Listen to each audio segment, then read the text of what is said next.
미국에 대한 거부감도 좀 확산하는 분위기인 것 같습니다. 미국 호텔 산업 같은 경우도 외국인 관광객 감소로 직격탄을 맞고 있다고요? 네, 그렇습니다. 지금 이제 17조 원 가까이 앞으로 이제 뭐 그 마이너스가 날 것이다 이런 이야기도 나오고 있고 최근에 이제 그 LA 타임즈나 이런 그 LA에 있는 보도들을 보면 굉장히 유명한 레스토랑이라든지 호텔이 속속 문을 닫고 있다 이런 이야기 나오고 있는데 이게 뭐 LA가 그 산불이 굉장히 많이 났던 곳이기도 해서 그냥 지역적으로 그런 문제가 있나 이렇게 해서 봤는데 그것뿐만 아니라 최근에 이제 이민 단속 정책이 굉장히 많이 나왔습니다. 그러니까 네. 이민 단속 정책 때문에 최근에 고용시장 상황이 워낙 안 좋다 보니까 결국은 대부분의 지금 그 경제 관련 전문가들도 이번 9월에는 연준이 금리를 낮출 수밖에 없을 고용 것이다. 때문에요. 네, 근데 그렇죠. 사실 관세 정책은 미국의 일자리를 늘리기 위한 목표이기도 하잖아요. 근데 되지 않는다는 거. 그거는 트럼프의 주장인 거고요. 네, 그래서 아까 실제는 이제 아니더라. 말씀드렸었던 그 루비니 그 네. 컬럼의 앞부분에 보면 모든 사람들이 지금 관세 정책은 스태그플레이션, 생산은 감소시키고 인플레이션은 올릴 수밖에 없는 정책이다. 그래서 전부 다 비관적으로 봤었는데 그럼에도 불구하고 루비니는 또 그 글로벌 금융위 이전과는 다르게 미국의 시스템을 믿고 싶어 하더라고요. 네. 트럼프 대통령은 오늘 새벽에 SNS에 글을 하나 올렸습니다. 아무래도 이런 거를 좀 의식한 게 아닌가 싶기도 한데요. 외국 기업 미국에 들어올 때 자국 숙련 인력을 데려와서 우리 국민을 교육하고 훈련해 주길 바란다. 이런 메시지를 아침에 올려서 오늘 새벽 3시 정도에 올렸더라고요. 그러면서 우리 이 미국 투자가 저해되는 걸 원치 않는다. 외국 기업과 그들의 직원은 환영한다. 웰컴이라는 단어를 또 썼습니다. 이거 어떻게 보십니까? 이게 트럼프 대통령의 이 비예측성, 예측 불가능성에 대해서는 뭐 우리가 익히 알고 있는 거고 자기중심적으로만 생각을 하고 있는 사람이라서 여기에 네. 대해서 얘기를 하기가 어려운데 근데 그 제가 최근에 그 미국에서 이제 그 미국 컬럼을 하나 이제 읽었는데 그 루비니라고 우리 닥터 둠이라고 얘기했었던 사람 있잖아요. 그 시장을 2008년 글로벌 네네네. 금융위기 계속 망할 것이다 이제 예. 예측해서 맞았던 사람. 그 사람이 트럼프에도 불구하고 트럼프 때문이 아니고 불구하고 미국 경제는 괜찮을 것이다라고 얘기를 하면서 괜찮을 수 있는 이유 중에 하나가 나름 그 미국 시스템에 대해서 믿더라고요. 그래서 이제 채권 시장이 됐던 어떤 이제 그 시장들에서 그 트럼프의 잘못된 정책이 나오면 거기에 대해서 그걸 바로잡는 시장의 반응들이 있었다라는 거죠. 그래서 지금 이 문제도 지금 보면은 트럼프도 살짝 이 지금 시장의 반응이 보면 한국이 투자를 늦출 수 있겠다라거나 다른 나라에도 또 안 좋은 시그널이 갔겠다라는 네. 생각이 드니까 그래서 거기에서 루비니 같은 경우에는 심지어 이 트럼프 대통령을 이런 말씀 드려도 되는지 모르겠는데 치킨이라고 네? 그러니까 그 어떤 네. 시장에서의 압박이 오면 처음에는 막 강하게 나가지만 또 바꿀 거다. 도망가는 이제 그런 모습을 보여왔다는 거죠. 그래서 네. 일단은 트럼프 대통령을 이런 이제 그 비일관적인 태도에 대해서 그나마 통제할 수 있는 것은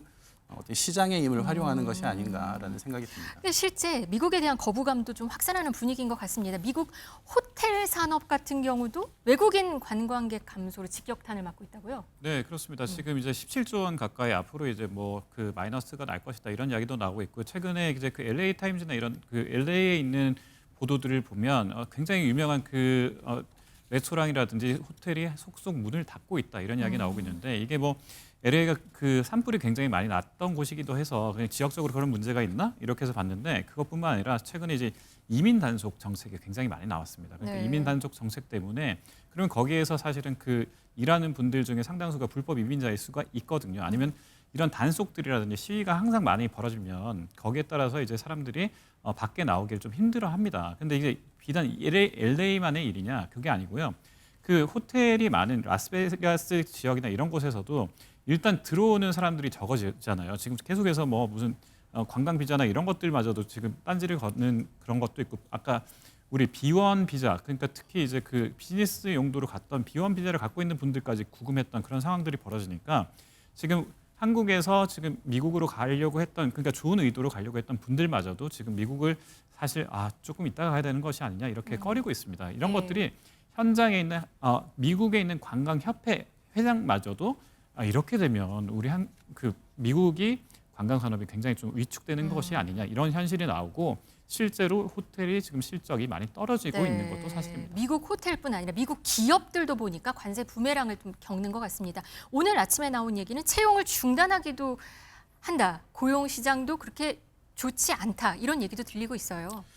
예, 뭐 그 미국 경제 관련해 가지고 우리가 크게 관심을 갖는 부분이 미 연준의 금리 정책. 그래서 지금 그 파월이 트럼프의 압력에도 불구하고 결국 그 트럼프의 관세 정책이 가져오게 될 인플레이션에 대한 우려 때문에 금리를 낮추고 있지 못했었거든요. 네.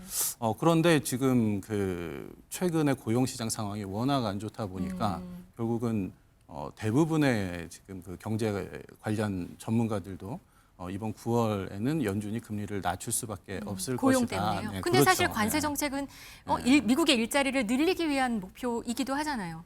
근데 되지 않는다는 거. 그거는 트럼프의 주장인 거고요. 네, 그래서 아까 실제는 이제 아니더라. 말씀드렸었던 그 루비니 그 네. 컬럼의 앞부분에 보면 모든 사람들이 지금 관세 정책은 스태그플레이션, 생산은 감소시키고 인플레이션은 올릴 수밖에 없는 정책이다. 그래서 전부 다 비관적으로 봤었는데 그럼에도 불구하고 루비니는 또 그 글로벌 금융위 이전과는 다르게 미국의 시스템을 믿고 싶어 하더라고요. 네.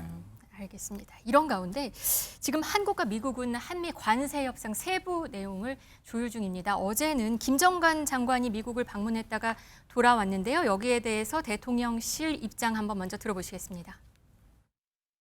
어떤 것이 정해진 목표가 있어서 이 목표를 달성하기 위해서 그 목표 지점까지 가는 그런 협상의 양식이 아니라 서로 새로운 조건들을 제시하면서 최적의 상태에 균형을 맞춰가려고 하는 그런 관세 협상의 특징을 가지고 있습니다. 0점을 계속 맞춰가는 서로의 계속된 다른 조건 하에서 0점을 맞춰가는 관세 협상이기 때문에 딱 어느 지점에서 완료되었다라는 그런 부분보다 우리 국익 네, 오늘 아침에는 여한구 통상교섭본부장이 미국으로 출국을 했습니다. 그러면서 국익에 부합하고 합리적인 협상 결과를 만들기 위해서 최선을 다하겠다 이런 얘기를 했습니다. 관세 협상 지금 어떻게 진행될까요? 매우 어려운 일이죠. 근데 네. 이제 그럼에도 불구하고 또 그 이제 그 100일 기자회견에서 그 대통령이 얘기했었던 부분이 우리가 손해가 되는 쪽으로는 협상하지 않겠다. 우리가 손해가 되는 협상에 대해서 사인하지 않겠다라는 거죠. 그래서 물론 그 일본이 먼저 이렇게 도장 찍고 네. 그래서 어떤 그 불확실성이 해소되고 이런 모습들을 보다 보니까 우리도 이거를 좀 빨리 그 불확실성을 해소해야 하는 것 아니냐라고 얘기를 할 수도 있는데 그 부분에 대해서는 국익에 손해가 없도록 사실은 좀 그 협상력을 높여가면서 진행을 해갈 필요가 있다라고 지금 생각이 뭐 듭니다. 25% 다시 해야 된다 이런 얘기도 심지어 나오고 있어요. 근데 이제 근데 그게 쉽지는 뭐 쉽지는 않죠. 네. 근데 이제 미국의 또 이제 그 연구기관이 CERP라고 있죠. 네. 거기에 이제 그 딘 베이커라는 수석 경제학자가 한국 상황에 대해서 지금 예를 들어서 그 3,500억 불 투자 그렇게 할 거면 뭐 그거보다는 차라리 그거 안 하고 그걸 가지고 국내 25% 관세 받아들이고 결국 비용과 편익을 분석을 해서 네. 편익이 높은 쪽으로 한국이 선택을 하는 것이 합리적인 방안 아니냐라는 얘기도 하는데 물론 이거는 미국과의 관계는 경제만 가지고 얘기할 수 없는 부분이 그리고 있기 때문에 25%로 네. 더 올리잖아요. 지금 보복 네. 관세 어떤 데는 50% 이렇게 주는데 네네. 또 어떻게 될지 모르잖아요. 그렇죠. 네. 네. 그래서 어쨌든 어렵네요. 트럼프를 네. 상대하는 일은 매우 쉽지 않은 일인 것 같습니다. 유엔 총회가 있습니다. 보니까 다음 주 예정인데요. 이 자리에서 이재명 대통령과 트럼프 대통령은 만날 수 있을까요? 만나서 뭔가 해결을 좀 할까요? 어떻게 보세요? 유엔에서요. 네, 유엔 총회. 유엔 총회에 지금 우리가 그 주재국이 되는 상황이라고 이제 뉴스에서 봤는데 네. 그래서 나름의 지위가 있으니까 트럼프 대통령이 그리고 또 지금 최근에 그 벌어진 좀 불미스러운 일도 있었으니까 트럼프 대통령이 그래도 와서 이재명 대통령 만나줬으면 좋겠다라는 생각이 드네요. 네.